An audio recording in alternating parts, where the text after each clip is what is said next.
right, welcome back to episode 20 of the Hops and Bops podcast. I'm producer Tom. I'm Joe. I'm Mike. And today we've got, believe it or not, we have an album and a beer. Go figure. Oh, wow. It's a producer's pick, so I picked this one. The album is Goodbye Yellow Brick Road, a classic from Elton John. Mm-hmm. And the beer we've paired it with is our first repeat brewery. We went Dogfish Head again, but this one is 𝙈𝙤𝙙𝙙𝙀𝙀 Ancient Ale. I figured the kind of relation to Gold and Yellow Brick Road, kind of similar. Good pairing. Like it. So let's not waste any more time. Yeah, this is a bottle, so it's not a can. Oh. Had a little. Oh, nice. There you go. Nice. There you go. Yeah, right in. in. Pour. We're trying to get in our ASMR game. Yes, exactly. It's purely auditory. All right. Thank you. Thank you. You're I'm getting two bottles. That's all right. I'll Okay. take more when you're. Okay. Yeah, so our first... That's an interesting smell. Right? Yeah, so this is a very interesting beer. It's the Ancient Ales series from 𝙈𝙤𝙙𝙀. It is a beer, wine, mead hybrid. So on their website here, it just says it took 2,700 years in the making. Wow. So this is the first beer in their Ancient Ales series. It is a sweet yet dry beer made with ingredients found in 2,700-year-old drinking vessels from the tomb of King Midas. Somewhere between beer, wine, and mead, Midas will please the Chardonnay and beer drinker alike. For years, Dogfish Head has worked with biomolecular archaeologist Patrick McGovern to bring ancient ales to life. For more on 𝙈𝙤𝙙𝙀, they have uncovered the tomb of legendary King Midas, and then there's an essay from this Dr. Patrick. But yeah, Interesting. it's different. Yeah. Very It's different. got a very lager style taste to it. It's light. It's got the same kind of color to it. It's a very, it's a little bit cloudy, but it's more of kind of that clear gold look to it. Yeah. It's got a very interesting smell. Right? I can't really put my finger on what I'm smelling. Speaking of which, I have some news to share with you fellas. So recently I came down with a certain little sickness. And It's a virus. The virus. Get up, but get down. Yeah. Sickness. I can't smell or taste. So this is going to be interesting. Nice. So it has a very interesting smell that I can't quite put my finger on. Does it? Okay. Or your nose. Yeah. But yeah, on the bottle it says it's got barley, honey, white muscat grapes, and saffron. That's it. It's the grapes? Honey. Oh, it's a honey. I feel like I'm getting like a honey smell on Well, it. isn't there honeycombs on the box? And you got the carton? grapes and the honey. That's and the kind barley. of what I'm getting a little hint of that. I do honey. sense the sweetness. Even though I Yeah. can't taste it directly, but I I definitely want to sense the that. sweetness. Yes. And it's 9% too. Yeah. An IBU of 12. It's Awesome. a year-round release, and Okay. apparently it came out in 1999. I've actually never heard of it. Yeah, exactly. Because I do like that it says glassware. I wish I read this ahead of time. White wine. So you're supposed to do it in a wine glass? Oh. Oh, Damn, I if did not know only that. we... Yeah, I would have got around the wine glasses. We Still had our- like we did for Snoopaloop. Yeah, still had our glasses around. Snoopaloop. Yeah, there's apparently biscuity malt notes, and the mouthfeel is sweet up front with a dry, crisp, and clean finish. I still That's just where you love get kind word. of that wine, that like Exactly, yeah. at Yeah. the end. Yeah. So it's somewhere in between a beer, a wine, and a mead, which I've never had mead before. Neither have I. That's like an ancient, just like alcoholic drink, isn't it? It's like an old-timey beer, pretty much, Yeah. right? I got it. Old timey. Old timey. I'm surprised they still have enough ingredients from King Midas's tomb to make a yearly beer. They wrang them dry. They're breaking off pieces of them.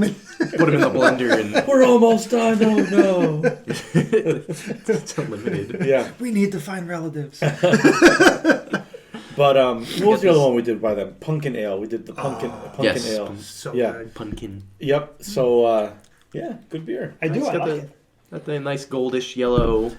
Yeah, Thought it would like I said, relate. it reminds me of a lager where it's light. It doesn't have too much flavor, but it's got enough to change it up. I would never in a million years put it on like the lager scale of like a Bud Light and all that. But I'm just in the the kind of more flavorful lager. It's a little bit cloudier than your average like cheap lager, I guess you could say. Yeah. I do like that it's got that different flavor that kind of makes you think. Mm-hmm. It's definitely the honey, and I think they said something about like, is it melon? Oh, the muscat grapes or whatever. Yeah, subtle melon notes. You know, you kind of, yes. Okay. you know, I can read. It does have some different flavors that you're not really used to because of that wine, beer, mead hybrid that they're going with. Exactly. Yeah. I like the concept though. Yeah, that might be the best part. Yeah, it's very the concept. Very conceptual. So I meant to ask, how'd you come upon this? So originally, because we have a list of albums that we want to review later, but I also made a list of beers I want to review later. Okay. And I looked up highly rated beers in Connecticut, and this one was specifically good because it had a lot of like the honey flavors were good. I think it was on Untapped or something like that. I've had a lot of their beers, and I've actually never seen this one. Yeah, Surprised. Yeah, and I thought it would be a good pairing with the album too, but we'll get to that later. Yeah, definitely. Yeah, no, Tom is much better at that, at the pairing. I try. And we appreciate that. Yeah, that was with the other one with Doom and Hop Yards of Doom. Yes. Yeah. I will say, though, our next album that we're doing next podcast, where we got Witch Doctor coming in, the pairing more falls on the fact that the owner has some commonality in music taste with us. Yes. And so there was a good pairing there of album and... Yeah. So are you alluding to that? I'm alluding to we might have a special guest. Wow. Ooh. Big move for the Hops and Bops podcast. Yeah. Cool. All right. But yeah, no, I had a bottle of this. I actually shared it with my dad while you were watching the football playoff games. It was not good in the bottle at all. So I did not enjoy it. So you mean specifically out of this bottle? Yes. Or okay, Yeah. I didn't know if they made like a bigger bottle of it. No, because some beers they do that. Yeah, they're not canned. They're bottled. You're liking it better in the glass? Yes, that's what I was Really? getting to. Interesting. A lot of people, even can, bottle, doesn't seem to matter what the beer comes in. But again, we pour ours in a glass because you get the smell, you get some more release, and then you can get more flavor out of it. Which is why, again, says here specifically glassware, certain beers are drank out of certain glasses. Yeah. And this is actually saying white wine. I'm assuming they mean a wine glass. Yeah, I don't know probably. if white wine versus red wine. Do you drink wine in different glasses? I don't know. We're not very cultured I here. don't know. Yeah, Just give me a glass and something to drink. Pour it in my mouth. I me the do funnel. though. I do. I'm enjoying it. It's a smooth drink. Yeah. It doesn't have too much flavor, but it's not you know dull either. Yeah. There's Excuse me. Ooh. I like the X factor of the beer, you know. It's got a grape flavor to it. Yes. Like a hint of like that wine-ish. Joe's sad face because he can't taste it. Hey, but you'll still get drunk. It's 9%. It's true, yeah. It's got like a hint of like almost like a grape juice at the very end. Yeah. It's Like the white grape juice. Yes. It's riding that line in between all these different styles that it's hard to pinpoint You get exactly. a little bit of each every time you sip. Yeah, it's like, oh, a little bit of beer. Oh, there's a little bit of mead. You get that back taste of wine and the grapes. Well, we think it's mead. We've never had it, so we don't really know. Yeah, I'm assuming. I guess we gotta do a meat episode. Yeah, right. Oh, man. Ooh. We should have got some pan-Asian dishes to pair this with. Pan-Asian. Almost. He almost did a spit take right into the mic. Almost droplets everywhere. Baked fish and chicken. Okay. Risotto. Oh, curries. That's I've got a chicken and broccoli casserole. Does that count? I can go get us a few. There you go. Can't taste that either. I got some white dog shit. You want to lick it? I got a belly full of white dog crap in me. And now you lay this shit on me? Suck it, back. I love it. Yeah, so Dogfish Head. Yeah. Where are they again? Out of Maryland, right? Delaware. Delaware. Sorry. Close enough. Close enough. Same Same thing. Delaland. Although, again, I think we Delaware. talked about it last time, but apparently they have a really cool brewery with like this big tree house. Yeah. I want to go. That'd be fun. Maybe we can record there. Oh. I don't know. At Dogfish Head. Once, Hey, now. once COVID-19 is done, Yes. we can, take a trip. Oh God! Well, I go down to Ocean City, Maryland every year. So on the way, stop by, ask them. I've been trying to go to the brewery on the way or on the way back. At Dogfish Head. At Dogfish Head. What's up? Hops and Bops podcast road trip. Yeah, on Maybe. location. Yep, coming Hit us up. 2025. Hit my line. Cool. Yeah. All right, so And then Yes. shall we? paired with So- a classic. Yeah, so Elton John's, was it 1974? Three. Three. Come on, have, Yeah, have, three. your, Come on. have your notes done upright. 73! It is the oldest album that we've done on the podcast so far. I knew that. Is it? It beat is. out Van Halen, right? Yeah. Yes, because that was 80 Yeah. whatever. That was 78 or 9 or whatever. Yeah.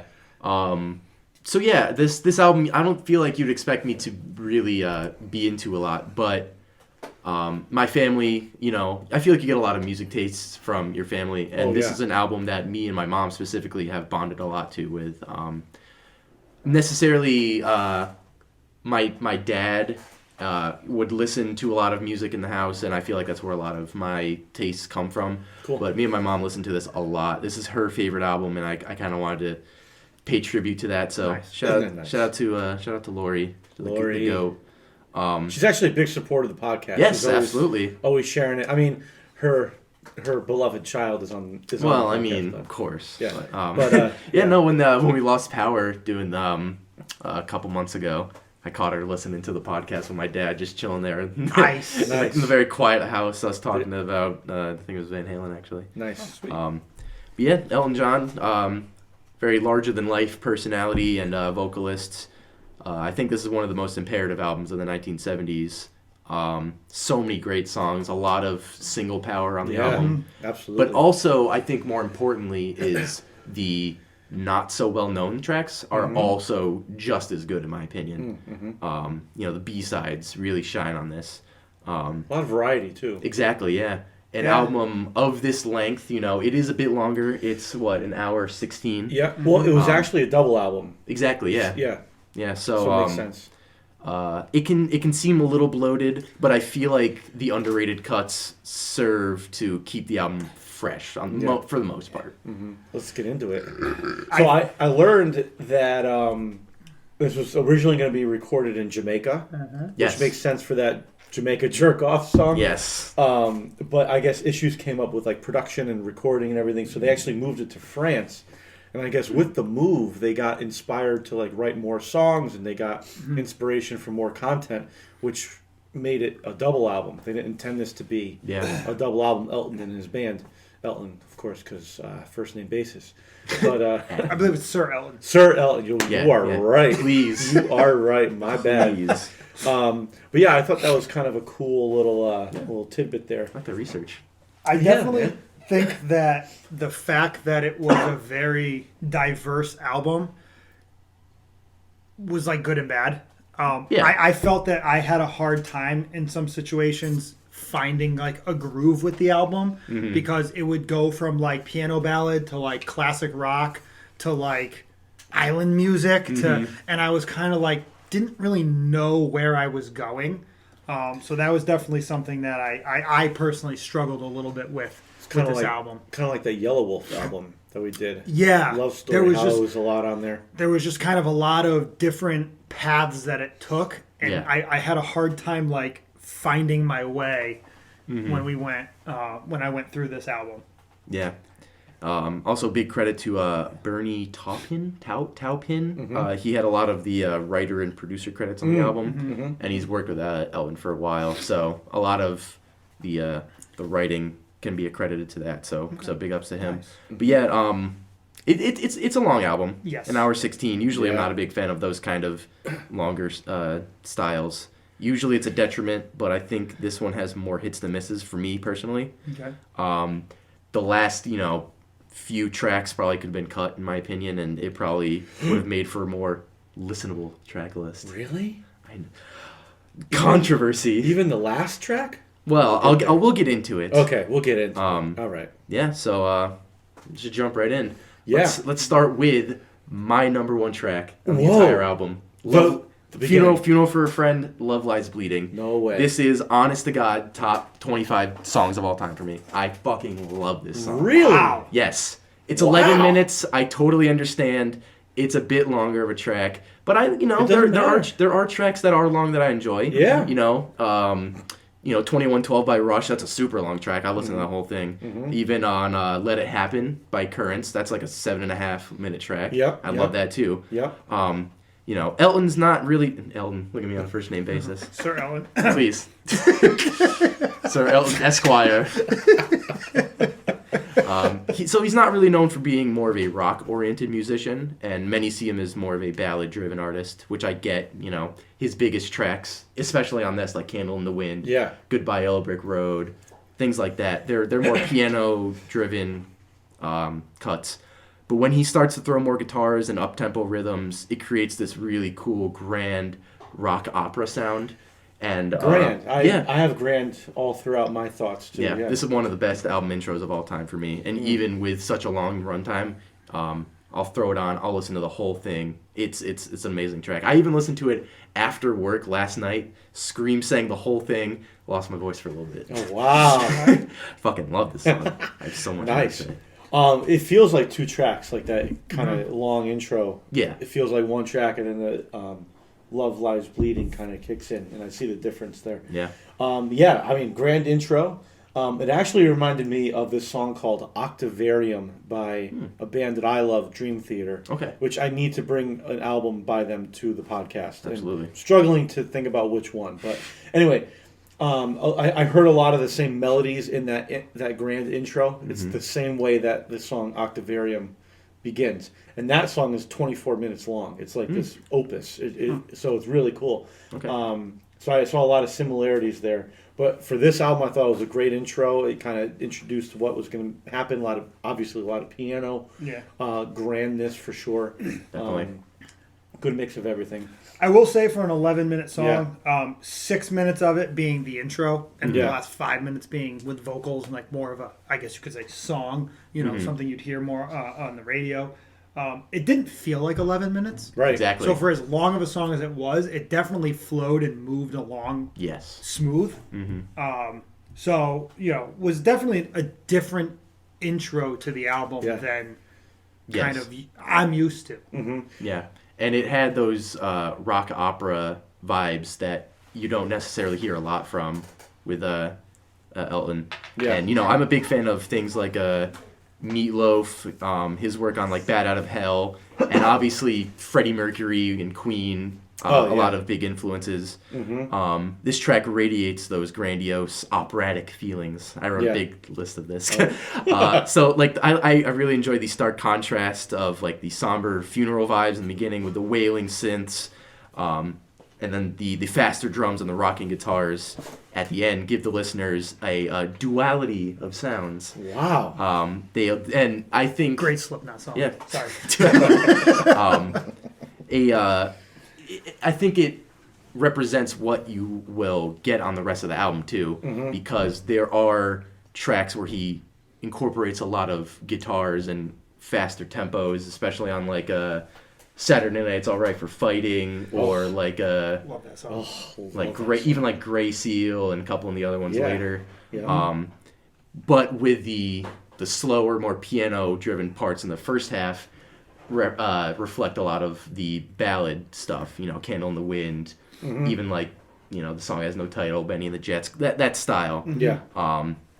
I get if it's too long for some listeners, but I think it has the perfect energy flow on the track. Even in Love Lies Bleeding, there are slower parts in the bridge, and that's key on a long track. You don't want the same sound for 11 minutes. So definitely a great track. I love it. Awesome. So I've never listened to this album straight through. I've never heard this song before until this album. When I first started playing it, I remember my first time. I think at work, during some free time. I was like a minute into the song. I'm like, is my phone working? Because it's like so low, you can't even hear it. It's got that wind intro. Yeah, and I couldn't hear it. I was like, wait, am I okay? My headphones connected? What's going on here? Is Wi-Fi down? Like, I didn't know. That's funny. But it's just a funny thought. But Tom, ditto what you said. A lot of cool elements that are representative of the album as a whole. Yeah, and it's not even one of the bigger hits either. It's kind of a track that flies under the radar. So sounds like it would be a more popular like live track. Like people that would see him live would appreciate this song, but it didn't come out to like radio. Exactly. Yeah. He did a tour recently, where he did a bunch of his tracks that weren't as popular. Oh, cool. Okay. So my mom saw him do this track. She said she cried in the middle of the concert. Oh, really? So, yeah. Nice. So next song, Candle in the Wind. Love it. Yeah, this is a great song. Great ballad. Oh, Yeah, of course. And what comes to mind when I hear this song is he kind of re-performed it or re-recorded Yes. it for Princess Diana when she passed. Yep. And that's kind of the version that always comes to mind when I think of it. Yeah. So hearing the original is really cool. Yeah, because it but was for Marilyn Monroe. It was. Yeah. Yeah, I found that out as well. That was very interesting. It's just a timeless song. Yeah, he perfects the ballad on this track. Yes. Yeah. Well done. And I think this is the image a lot of people see when they think of Elton John. Mm-hmm. But a great biographical track on Marilyn Monroe. That was Yeah. very interesting. Yeah. I mean, you threw out your number one, so I'm throwing out this. This was my like kind of sleeper, because it was a ballad. I know it's a big single, but it was a ballad. Then was kind of rewritten, and I think I read something too that it was released only as a single in the UK. Oh. It wasn't released as a single here. Oh, okay. I mean, I'm sure later on it was released as a song that was played here often. Harmony was that too. Harmony but, was only a single in the UK. Yeah, so I thought that was kind of cool. I really liked that it had that like electric riff in it for electric guitar. Mm-hmm. He does a really good job at mixing the piano with the electric guitar. Mm-hmm. Him and his guitarist, Yes. and they do a really, really cool job with that. Mm-hmm. Next song, Benny and the Jets. Benny and the Jets. It's a pretty solid track off of this. It's pretty overplayed. Iconic Elton. Yeah, I mean, exactly. like, that's what it is. It definitely shows off his more eccentric side. Yeah.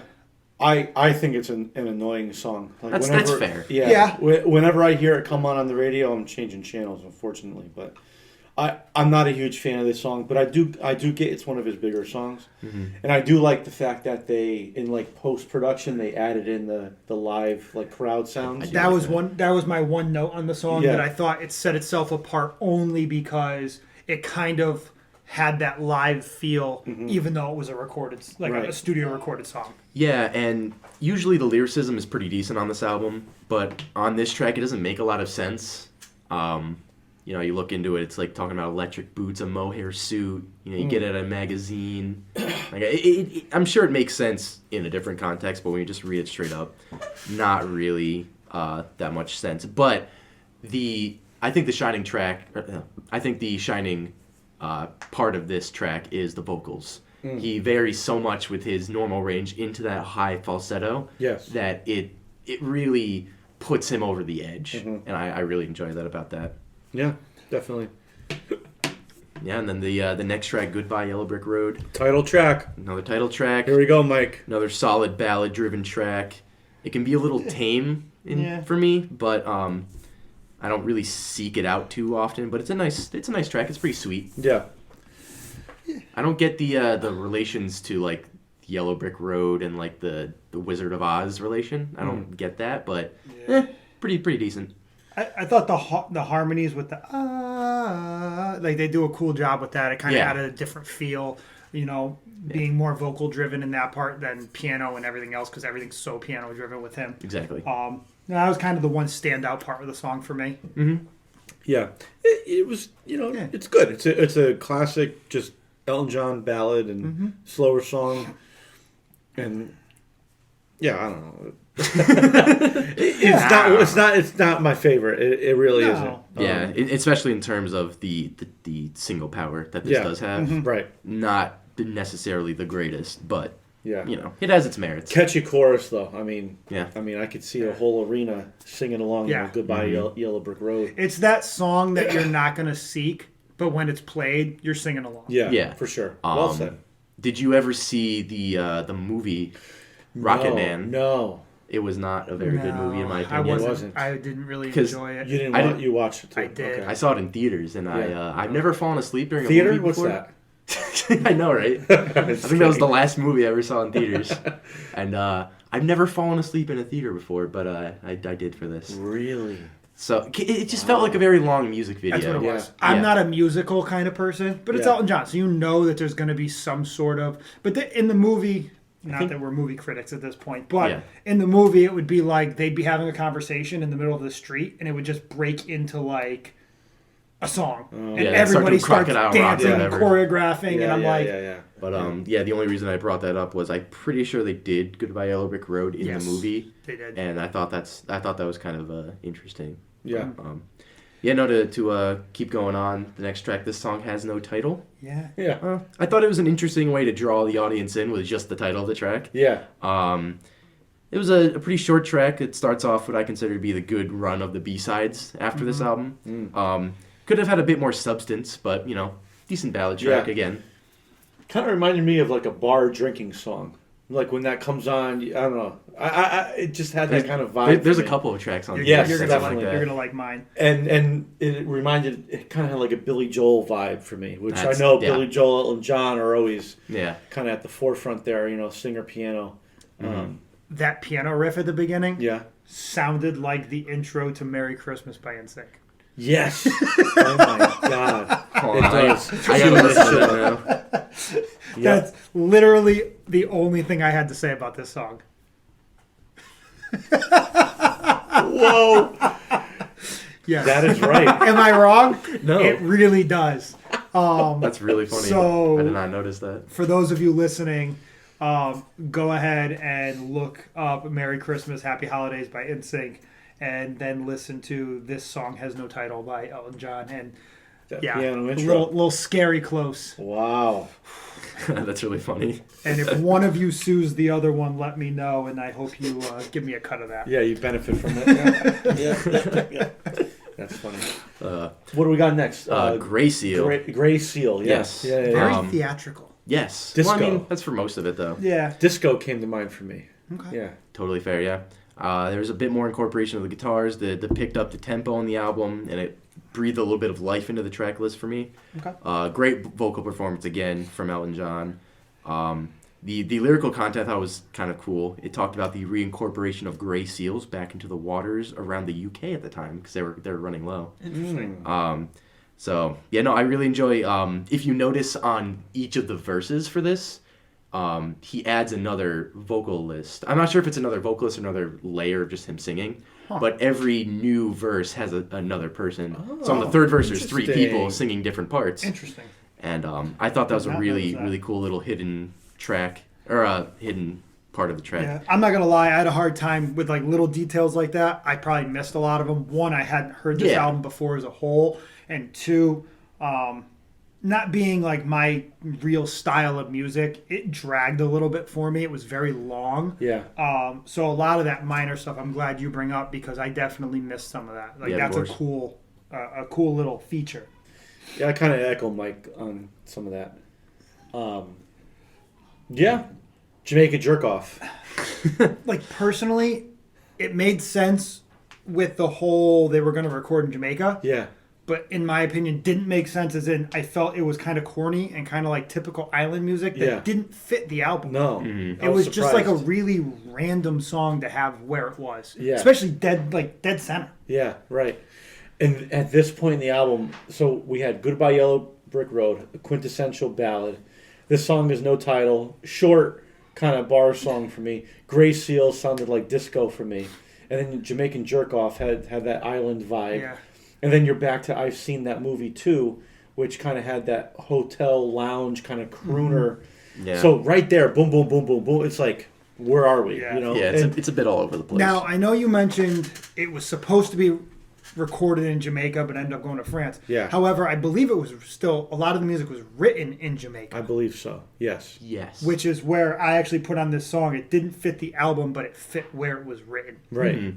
Like, that was my takeaway from this Kind of song. where they were physically. They were on the island. They had an island vibe. They wrote an island song. It just, I don't know why it's on this album. Yeah. Other than the fact that it was written there. It's almost like a novelty track for me. Yeah. Yeah. And I get the corniness and the silliness of it, but I thought it was still enjoyable. It was a bit more laid back, but it wasn't necessarily in the top 3 of the B-sides or the well-known tracks. Yeah. Yeah. Going on to I've Seen This Movie Too, as Joe said, it kind of goes back to like that crooner bar vibe. Unchain My Heart by Joe Cocker. I got a very big vibe of that off of it. Kind of had like this big piano kind of run intro, and then after that kind of comes in. Overall, though, I did think it was a little boring. Now, lyrically, I'm not familiar with the lyrics too much on this song, but the phrase "I've seen that movie too," it almost sounds like he's relating to the person. Like, yeah, I've been through that. Yeah. I don't know. Is that kind of? It's kind of like that. It's like a story. Yeah, I believe what it's I a girl cheating on him or something. Okay. It's keep your auditions for somebody who hasn't got so much to lose. You can tell by the lines. I've decided I've seen that movie too. Yeah. It's all these people trying to go after this one girl. Right. He sees all that and he's like, oh, I've seen this movie before. Yeah, I'm right. not even gonna bother. Been through that. Yeah. It was a more Cool. serious. It felt like a film noir movie soundtrack, like a black and white detective movie, where the protagonist's wife leaves him or something like that. Had a cool like synth kind of guitar synth. I couldn't really get a pick on. Oh, what yeah, it later was, in the song, but right? the solo. Oh yeah, it's almost like reversed. Yeah, It sounds that like was really cool. I thought it dragged a little bit. Could have Yeah. been shorter, but I thought that was like the highlight of the song for me. Yeah. Exactly, yeah. It took the kind of silliness and fun part of Jamaica Jerk Off and grounded the track list for me. Yeah. Sweet Painted Lady. Yeah. This was just kind of an song Agreed. for me. Another kind of island style I track. actually, word for word, just okay. Another island feel. Well, all right. Yeah, I really enjoy his songwriting abilities on this because this is just a random, like you wouldn't expect someone to write a track about this, but it's about sailors coming back to port and like going to a brothel or whatever and like coming right off and just paying. We've all been there. Who hasn't? 2005. Pulling up from Angelico's. R.I.P. R.I.P. And then All the Girls Love Alice, right? No, Dirty Little Little Girl. Girl. Sorry. Yeah, kind of had a cool like R&B sound for me. It was like a combination or an in-between between a ballad and a rock song. Exactly, Like there was kind of it didn't really make up its mind. Yeah. Although I did think that the tempo dragged, which is what killed it. Like it could It could have been a little faster. If it was a little bit faster, I think it would have had a little bit more oomph. Yeah. Maybe a little more on the rock side than the ballad, but like Yeah, a power ballad almost. Yeah, you want that Oh, yeah. energy pickup after. I just thought it kind of dragged its feet a little bit, which made it harder to listen to. Yeah, especially after, like, I've seen that movie too, Sweet Painted Lady, even parts of Danny Bailey. Yeah. Into this, it starts to slow down the pacing a bit, so Yeah. I get that. Kind of reminded me of like a Rod Stewart song, this one. Okay. I can see that. Yeah. But after that, All the Girls Love Alice. I'm a big fan of this track. It's a great rock-oriented track with the head-on topic that most pop artists, especially at the time, wouldn't really go near. Personally, don't quote me on it, but I don't think he wrote a lot of his lyrics. I think a lot of lyrics were written by someone else, and I'll look into that. But I did write that this song was more up-tempo, which was good. Kind of turns into a jam, and which actually, for me, I'm a huge Doors fan. Of all the bands, I know Doors is like doesn't seem to fit my personal, like, what I listen to, but I'm a huge Doors fan, and to me, it sounded like a Doors song. Kind of like that big, drawn-out, like, instrumental, had some jam to it. Yeah. Yeah, so that was kind of my take on it. Yeah, no, it definitely picks up the tempo in the track list, Yeah. especially with a couple tracks after this. But Yeah, totally. Yeah, for yeah, sure. I'm Yeah. I'm a big fan of this track. Yeah. Yeah, it's just, I wrote down, good rock song, and I think it was welcomed at this point in the album, because this kind of middle section kind of dragged on for me. Yeah. Especially with the length of the album plus the mood of the album by this point. This kind of picked it back up because, like Tom said, I'm looking ahead in the track list, and we're in for a pretty good ride. Yeah. Yeah, the one right after that is Your Sister Can't Twist, but She Can Rock and Roll. Yeah. I was like, all right, that's kind of an interesting style of track. Yeah. Felt like a 50s, almost like a teeny bopper kind of vibe, you know? Absolutely. Yep. Sounds very 50s, 60s. Yes. That's exactly what I wrote. Jerry Lee Lewis. Definitely. Came to mind. Yes, a good classic rock and roll sound. Yeah. And Yes. once again made me write, this album has way too many sounds. It was, it's an eclectic mix. Yes. Sorry, I was just going to step back to the course. conversation we had a few minutes ago. So again, I'm just Googling and kind of doing a little quick research. so you don't quote me on this, but it says that Elton John is one half of the genius songwriting team behind many of his hits. He has collaborated with lyricist Bernie Taupin since '67 in a partnership which sees Taupin write the lyrics and John put them to music. Oh, okay. So I don't think he's a huge lyricist. Makes it's sense. more he's one half of the process, which makes more sense in some of these songs that don't really, like we said, fit his persona. Yeah. Lyrically. Yeah. But for this track, since it's a bit shorter and much quicker, I consider it more of an intro to Saturday Night's Alright for Fighting. Okay. Because that's such a quick transition Good, into yeah. the next Well one. said. Yeah, no, I love that track too. Yep. Another really good example of Elton being a good example of rock. You know, he's not necessarily just ballad based. Agreed. Yeah. And this song was almost inescapable in the mid 70s and solidified his status as like this rock icon. Yeah. Yep. And the previous track, kind of flowed into it very well. I love how the previous track ends and then you hear that snare drum fill and then, Yeah. and then the guitar riff comes in. I mean, unforgettable. I love Saturday Night's All Right for Fighting. Great song. Yeah. Definitely. Great song. Yep. And because I haven't heard the album, the Your Sister Can't Twist song, I didn't know Saturday Night was coming after. Exactly. So like once I heard it, I was like, oh, all right, that's cool. Yep. All right, yeah, Picked here it we up. go. Yep. And unfortunately, though, it goes into Roy Rogers. Yeah. Which it's just a slow. Yeah. It had the country slide. Yeah. Mhm. The title fits the song, but the song doesn't fit the album, and it was just a really boring, corny. It was awful. Yeah. Didn't like it. It was absolutely terrible. In my opinion, if you end it at Saturday Night's Alright for Fighting, Fucking awesome. Yes. solid album. Agreed. I Well, think it yeah. might have gained an extra Yeah. hop or two or bop or two on my list. Yeah. Mhm. Yeah, I know that was a rough one. But then we got two more tracks, Social Yes. Disease. Which was corny, but not as bad as Roy Rogers. Yeah. And I think it was only because of the tempo. Yeah. It had like a banjo in it at points too. Very strange. I kind of liked how the song started on the low end volume wise and then it kind of crescendoed in Yes. as it I went can see in the that. first verse. I thought that was kind of a cool effect. Yeah, other than that, I mean, it was just an okay. Kind of throw it in with the rest of the okays. Yeah. It made me, because in reviewing the album, it made me listen to these a bit more. Because when I listen, I stop at Saturday Night's Alright for Fighting. I don't blame you. Because, yeah. Really? Yeah. Yeah? Even Harmony, I'm not a big fan of. I love Harmony. I didn't know how popular it was. Yeah. A lot of people have been covering it recently. Yeah? Like, there's people that do, like, the Spotify sessions. I forget who it was. It was, like, Phoebe Bridgers or something like that. But, you know, it's popular. It's just too slow for me. Really? Just I can't really. Although out of the last three, it's definitely better. I love Harmony. It comes on the radio, you know, once in a while, and when it does, I'm like, oh yeah, that's a good one. Mm-hmm. And for me, it is a ballad, but it's a well-made ballad. Yeah, of course. For me, it's not a boring ballad. Not like the harmonies on it, Oh, yeah. which is funny.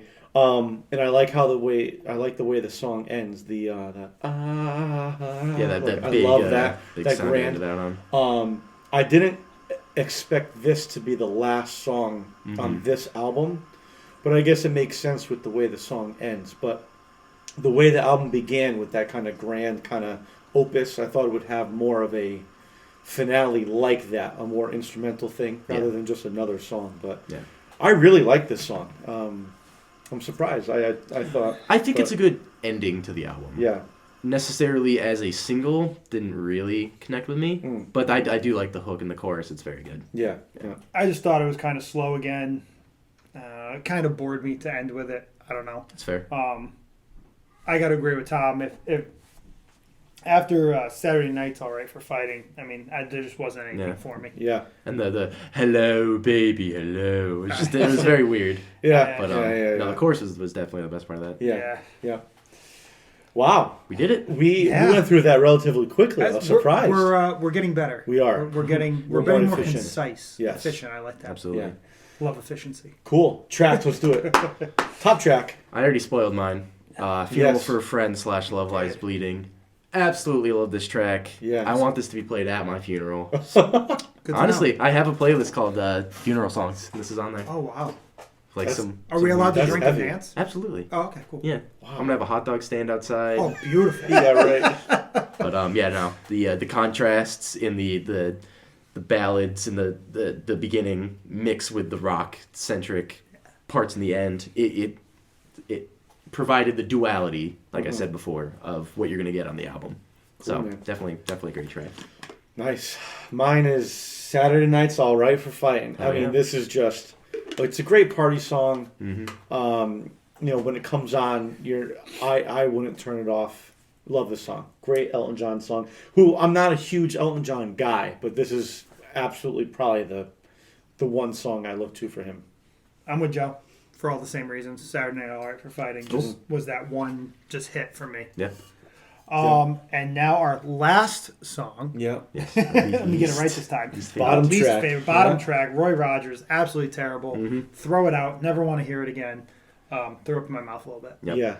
I'm the exact same. It sounds similar to some of the ballads and other tracks on the album.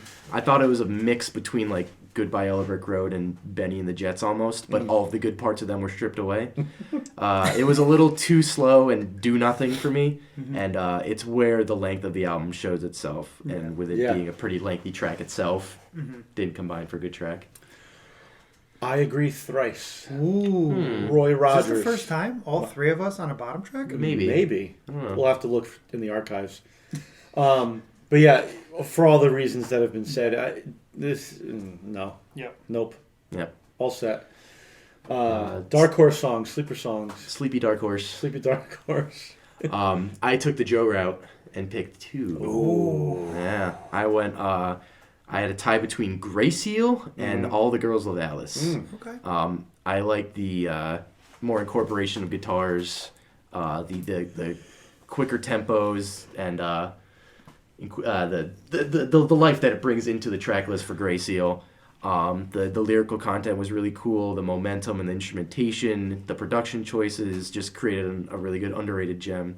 And another track that I scream sing in the car sometimes. Nice. But also with All the Girls Love Alice, again, the really cool lyrical content.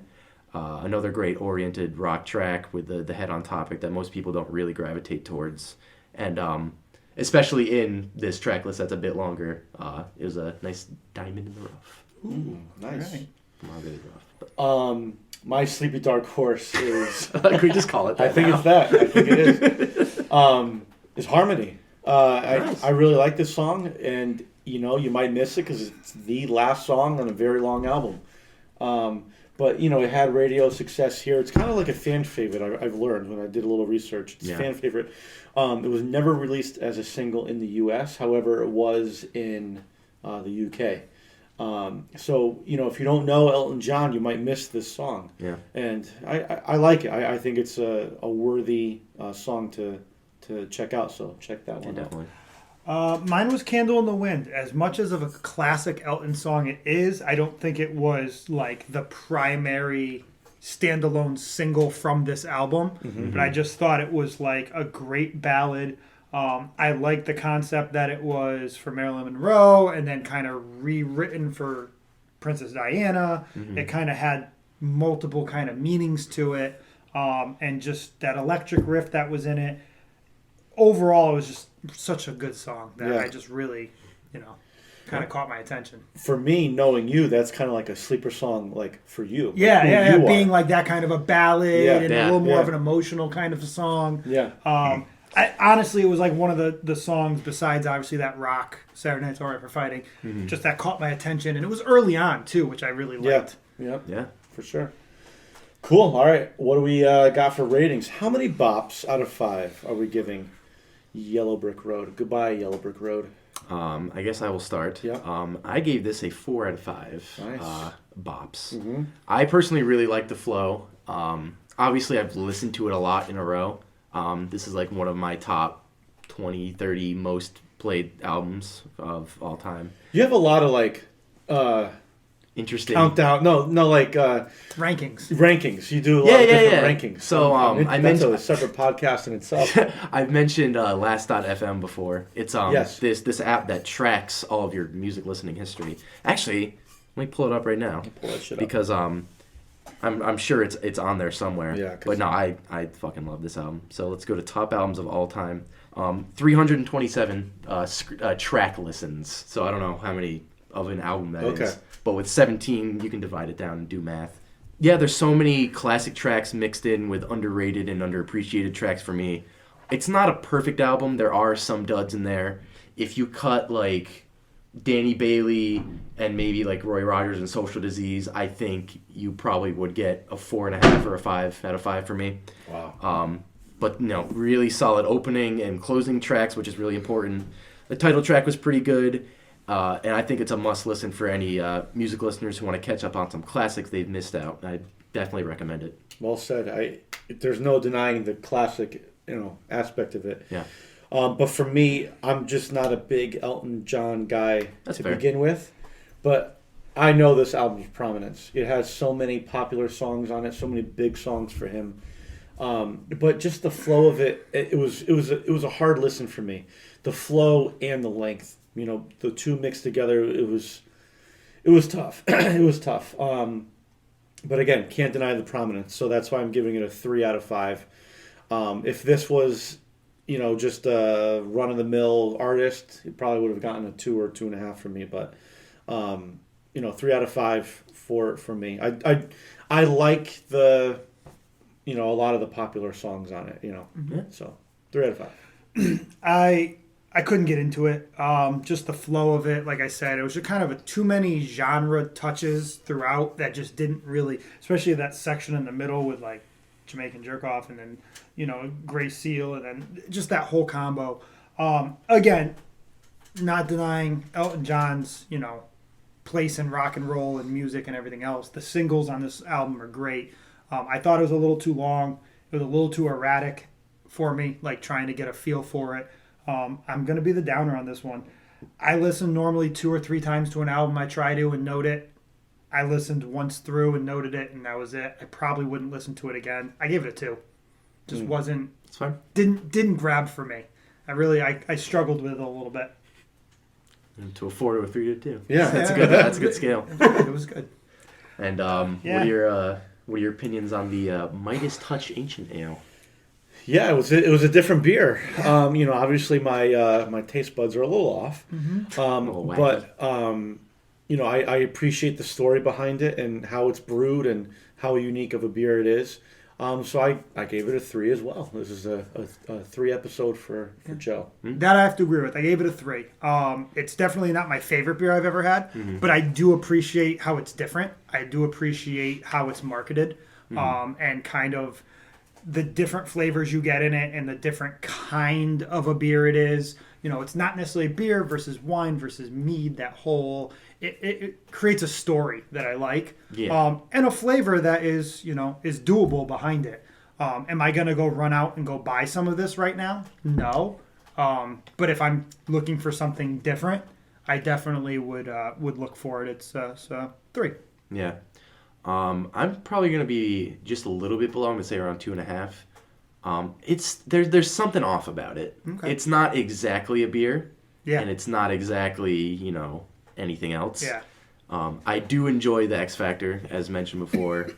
I like the whole story of the King Midas, how they uncovered his tomb and did all this stuff. I thought that was pretty cool. Mm-hmm.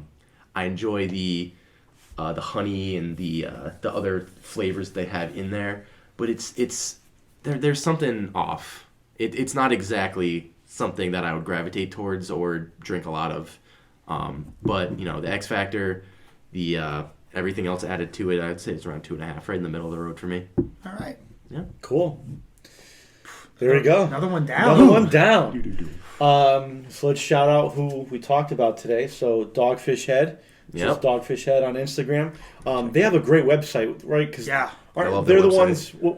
Pairs it with food food what to and drink the glass. it with, everything. Yeah, so check them out. They got a great kind of overall brand, and good beers too coming out there of Delaware. So Dogfish Head, and then Elton John. Just add Elton John. Just add Elton John. EltonJohn.com. I must say, for an older, more veteran artist, he is very active on Instagram. I just did a quick scroll through on his Instagram, and he's doing posts right now in all different kinds. Awesome. So, if you just want a Grammy for the Rocket Man too. Oh, really? Yeah. Oh, so cool. shout out Nice. to him.